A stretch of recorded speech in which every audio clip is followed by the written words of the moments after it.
Okay, today we're going to be doing 2-2. 2-2 is talking about zeros and leading coefficient test, and it's talking about power functions. A power function is any function in the form of x to the n, where n has a power of being an even number or an odd number. If n is odd, then it's going to look like x cubed, which is simply spaghetti function. Okay? So what I mean by this is every function in the world that has a power of 3, 5, 7, 27, that is an odd number, it is going to have the same characteristics as an x cubed function. Okay? If n is going to be an even number, then it is going to have the same characteristics as x squared, which means it's going to look like a valley or a mountain. That's what the leading coefficient test says. Okay? Now, a leading coefficient is, we learned, is the number in front of the variable whose exponent is the largest. That's what we learned whenever we were doing completing the square. Now, the degree indicates the number of zeros or x-intercepts the function has. So if it's degree 10, then you are going to have 10 x-intercepts. If it is degree 4, you will have 4 x-intercepts or zeros.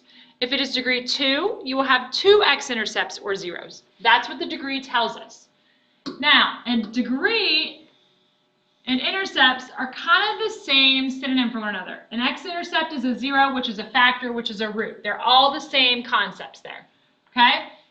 You will have as many zeros as you have degree. Now, with that being said, an example.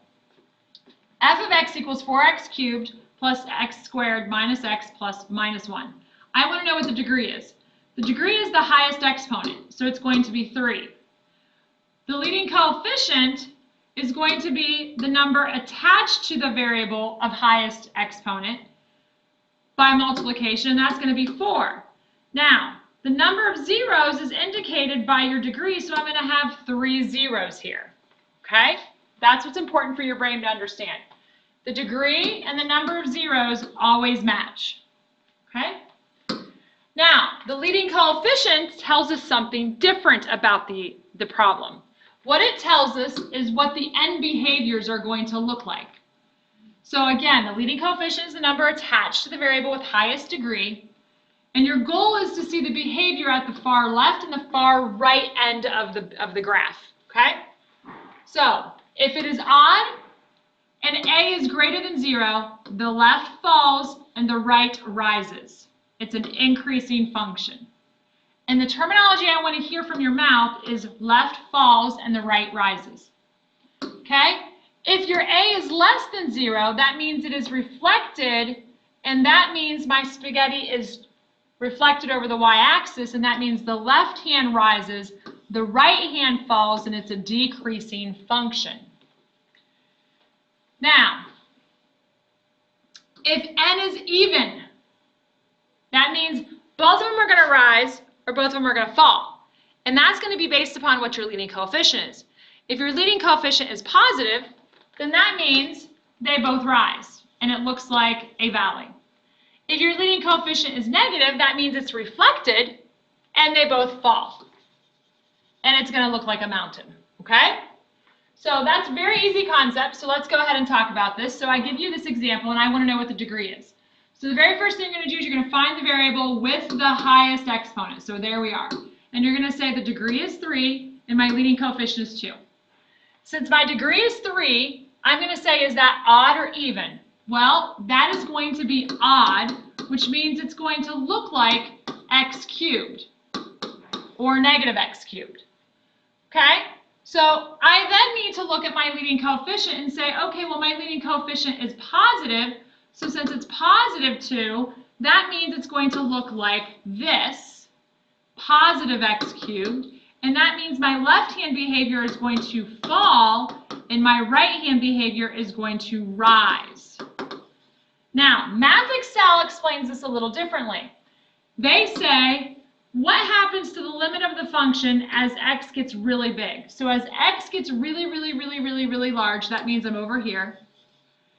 What number is it approaching? What y value is that approaching? Well, that y value is approaching positive infinity, which means it is rising. Well, this says, well, what happens when it's approaching negative infinity this time? Well, negative infinity means it's approaching the left-hand side, so it wants to know over here. So that means it is falling, so that means it is approaching negative infinity, so that means it falls. Okay? So MathXL is going to do this a little bit different, and your brain needs to be able to do both of them. Okay? Next, same exact thing, find the highest exponent up there and highlight it. My highest exponent is that. That means my degree is 6, so I should have 6 zeros. My leading coefficient is -5, which means I am now going to be reflected. Okay? And that means since it's an even power, it's going to look like -x², which means they both fall. So I need to see the left-hand behavior and the right-hand behavior fall, which means as x gets really, really, really, really, really large, it's still approaching negative infinity. And when x gets really, really, really, really small over here, it's still approaching negative infinity. Okay? Again, -7x to the 5th plus 3x² plus x minus 1. Go ahead and highlight your largest variable with the largest power on it. And you're going to say, okay, well, my power is a 5, which means I should have 5 zeros. My leading coefficient is -7. This is going to be a degree. That means it's going to be an odd power. So that means it's going to look like -x³, which means it looks like this. Okay? So that means my left-hand side is over here. That's going to rise. And my right hand is here, and that falls. Which means as x gets really, really, really, really big, I'm to the right, it is going to fall. Oopsie. Fall means it approaches negative infinity.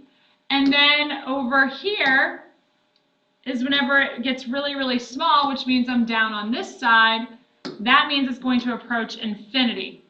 And it's going to rise. Okay? So that's how MathXL does it. Tonight's homework is 2-2, book work 1 through 12 all, and 17 through 24 all.